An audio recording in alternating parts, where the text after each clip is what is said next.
They made quite a grand procession, all walking through that like that. And the procession became even grander as deer and raccoons and birds and all kinds of other animals joined in. Everyone wanted to see the mother robot riding the mother bear. The group wound its way past ancient trees and over rolling meadows and through babbling streams, collecting more and more curious animals as they went. It was the grandest parade of wildlife anyone had ever seen, and leading the way was our robot, Ross. But the parrot couldn't last forever. As the sun went down, the other animals began drifting away, one by one, and when the parrot finally arrived at the nest, only the original members remained. Here we are, said Mother Bear, helping Russ down into the garden. Now, wasn't that better than crowing all the way home? Oh yes, that was wonderful, said the robot. I cannot imagine a better ending of this day. Thank you very much. Yeah, that was amazing, squeaked Gosling. My friend wouldn't believe me. Well, I told them I rode across the island on the back of a bear. I'm glad you enjoy yourselves. Mother Bear smiled. It's the least I could do after all the trouble these two caused. Her smile became a frown, and she glared at her cubs, who suddenly took great interest in a pebble on the ground. It was late, and it had been a long, difficult day for everyone. So the bears said goodbye and headed back to their cave.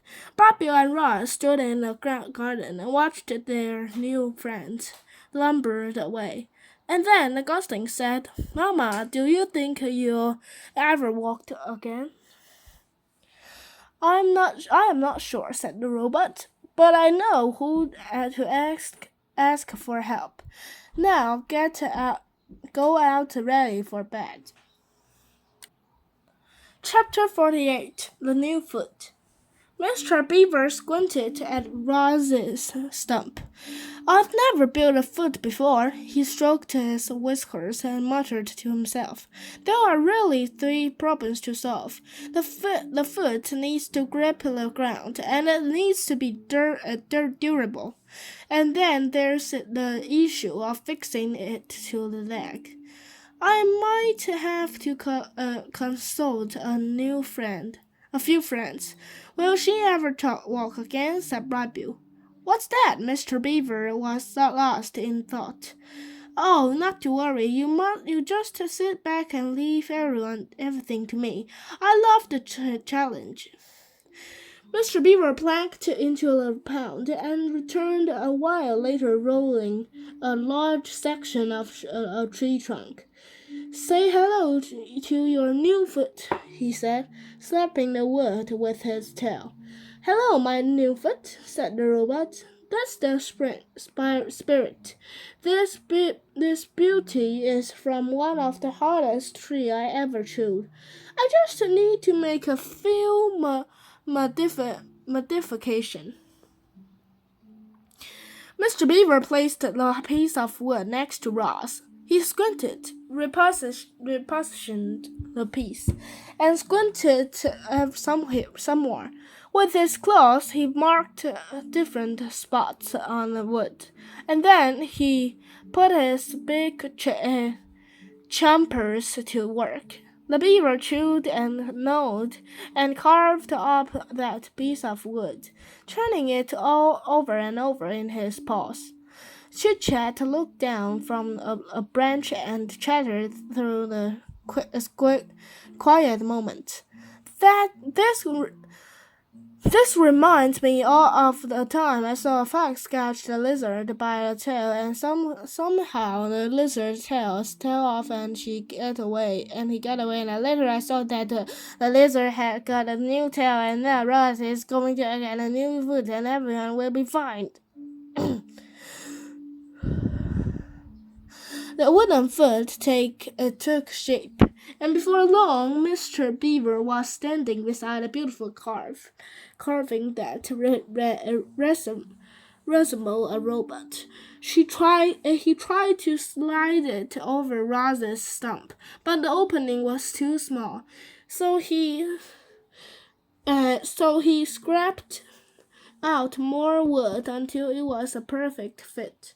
Very good, he said, spitting out a wood chip. My friends should be arriving any minute with the next few things we'll need. And there they are now. I'd like you all to meet Lumpkin, and Rumpkin, but I call them the Fuzzy Bandits.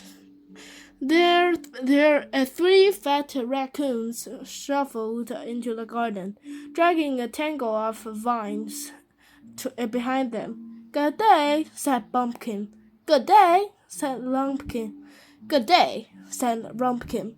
You might already now know this, reader, but raccoons have very nimble hands, and the Fuzzy Bandits used theirs to skillfully tie those vines around the robot's legs and around her new foot. The vines caught nicely on all the dines and dents and scraps.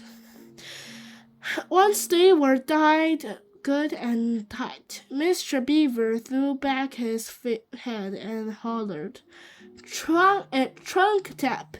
We could use your assistance." There was silence, and then three quick taps echoed down from the forest canopy. "Oh, that'll be him," said Mr. Beaver, smiling. "A very handsome woodpecker swooped into the garden. You call?" came the woodpecker's musical voice. "Indeed I did. Everyone, this is my woodpecking paw. Trunk tap. Now, Trunky, we need some tree resin, the really sticky stuff. Can you help us out?" "Of course I can," said the woodpecker. "You've got a perfect pine right here." Trunk tap hopped over to a crusty old pine tree and pecked a new deep hole in the bark. Thick, syrupy resin began oozing down the trunk. Mr. Beaver scooped up handfuls of the resin and smeared it all over the wooden foot and the vines until everything was glistening with stickness. And then the resin dried a short time later. Rosa's foot was finished. "This is wonderful," said the robot as she strolled around her garden. "I was as good as new." Mr. Beaver and Trunk Tap and the Fuzzy Bandits went away feeling pretty happy with themselves. They'd done a very nice thing, but it was the first wooden foot any of them had ever made, and within a week the vines were coming undone, and a foot was sliding loose. So they returned, determined to get it right. They found even harder wood and even tougher vines. They experimented with resin, heating it by the fire, letting it boil and thicken until it became an indestructible glue. They kept tinkering with their design until finally Ross sent herself a wooden foot that she could rally on. Huzzah! Mr. Beaver rapped his knuckles on the new and improved creation. I knew we'd get it right. Roz moved slower than before, and she had a slight limp. But she was back to her old self again, and that was a real life to everyone, especially Brad Bill. Chapter 49: The Flyer. With coaching from his mother, Bobby was becoming a true exceptional flyer. He wasn't the biggest or the strongest, but he was the smartest. You see, he and his mother had started studying in the flying techniques of other birds. They sat for hours and watched how hawks and owls and sparrows and vultures moved through the air. Then they'd go up to the grassy ridge and Brightbill would practice what he'd learned. Soon he was diving, swooping and darting and soaring around the island. The adult geese frowned at his flying tricks, and Gosling thought he was amazing. Each morning, a gaggle of them would wait on the water for Bipio to lead them into the sky, and then a few hours later he'd return home to Ross, shaking his tail feathers and honking about his last airborne adventures. Mama, now the Gosling didn't know that warm air rises, so I found an updraft, and we spent the afternoon circling around and around, and hardly flapped our wings at all. Mama, did you see that lightning storm today? We knew there was trouble when the wind started blowing from the north, so we flew down and it's to some shrubs and waited for the storm to pass. Mama, we just tried to fly in formation. We all took turns at the point, but everyone liked following me to the best, so I led most of the time. Chapter 50. The Button. Brightby was thinking about the small button on the back of his mother's head. His mother was thinking about it too. They couldn't stop wondering what would happen if the button were pressed. And one day they decided it was time to find out. Ross sat on the floor of the nest. Her son nervously stood on a stone behind her. I am ready when you are, said the robot. Okay, said the Gosling. Here we go. Brightbill took a deep breath. Click. Ross's body relaxed. He cried till whirring slowly stopped. Her eyes faded to black. Mama, can you hear me? There was no answer. Brightbill waddled around and looked at his mother's face. Her strange spark of life had gone out.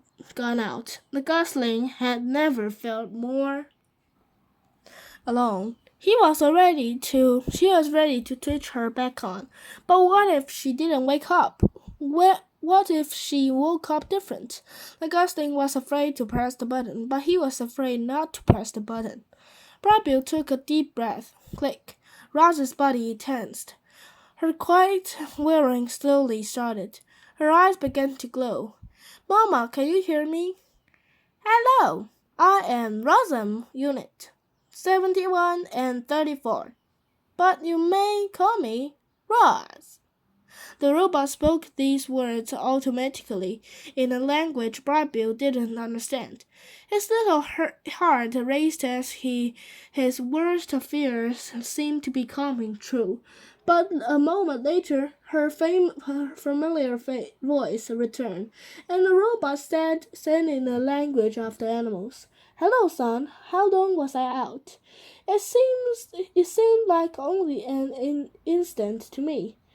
You were out for a few minutes, said the Gosling as he hugged his mother, but it seemed like forever to me.